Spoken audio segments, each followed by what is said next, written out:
Mr. Danny, welcome to CGTN. Thank you. You have so many different kinds of economies who are your members, developed, emerging, developing, That's right. least developed even.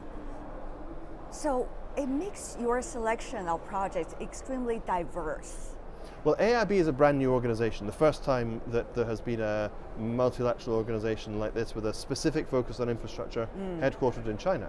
But we're very fortunate that we have many other similar organizations, the World Bank, the Asian Development Bank, the European Bank for Reconstruction and Development, and we can work with those banks, we co-finance with them, we learn from them, and that's very helpful to us in our early stage.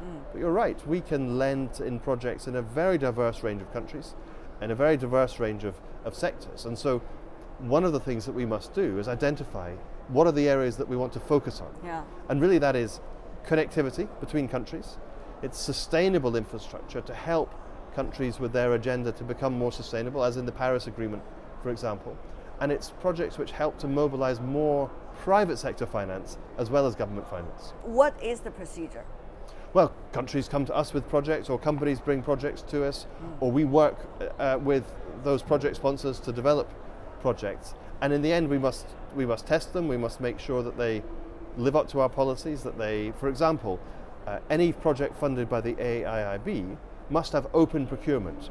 It must be open to any company in the world to work on that project. So we must check that that is the case with every project before we can agree to finance it. In the end, at the moment, our board of directors must make the decision about the investments, having done all of that due diligence, if you like, to make sure that the projects meet our standards, that they meet the tests, and that they deliver on the instructions that our member countries have given us. It is not just investment. In fact, it has to have some kinds of efficiency, because people are talking about early harvest. That's urgently needed. What about that early harvest for AIIB? Well, already in our first less than 18 months, we've invested in 13 projects in 8 different countries in Asia. There'll be many more over the rest of this year and next.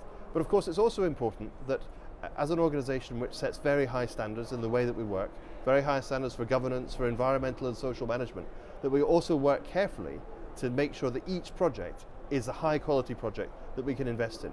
We'll not be investing in any projects that don't meet the standards that we've set out. And also the risks that might involve in any of the projects you are investing right now? Well, we have a very comprehensive risk management framework to make sure we evaluate in detail the risks of every project. No project will be invested in unless it's a high quality project that we've really tested all of those. But you know, there are so many uncertainties these days in our world. Things are happening overnight, one political change to another. It's really hard to tell. So how can you manage all of these factors at the same time? Of course that's true, but then we're also talking with infrastructure about long-term projects that support economic development.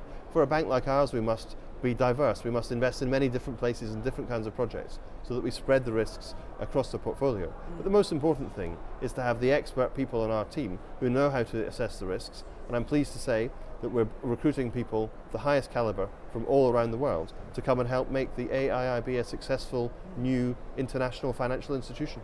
All of you from different countries, as vice president and president, must have sometimes debates. How that is being worked out?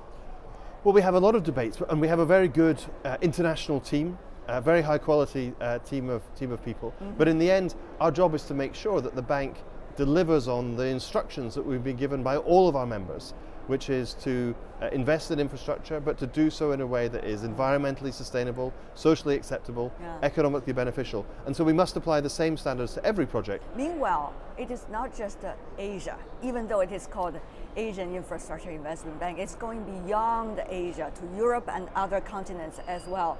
For example, where you originally come from, the UK, Chinese President Xi Jinping, at the very beginning of his speech this time at BRI Forum, he talked about the Northern Powerhouse of the UK.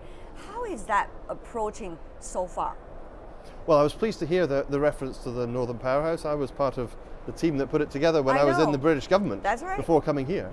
And I think it's an example of the fact that many countries around the world have important initiatives which are about developing infrastructure, developing connectivity, and so it fits together, if you like, with the wider agenda that has been put forward at this conference to say that countries in Europe, countries in Asia must become better connected. And that isn't just about what goes on in China, it's about what goes on in many other countries, including in the UK.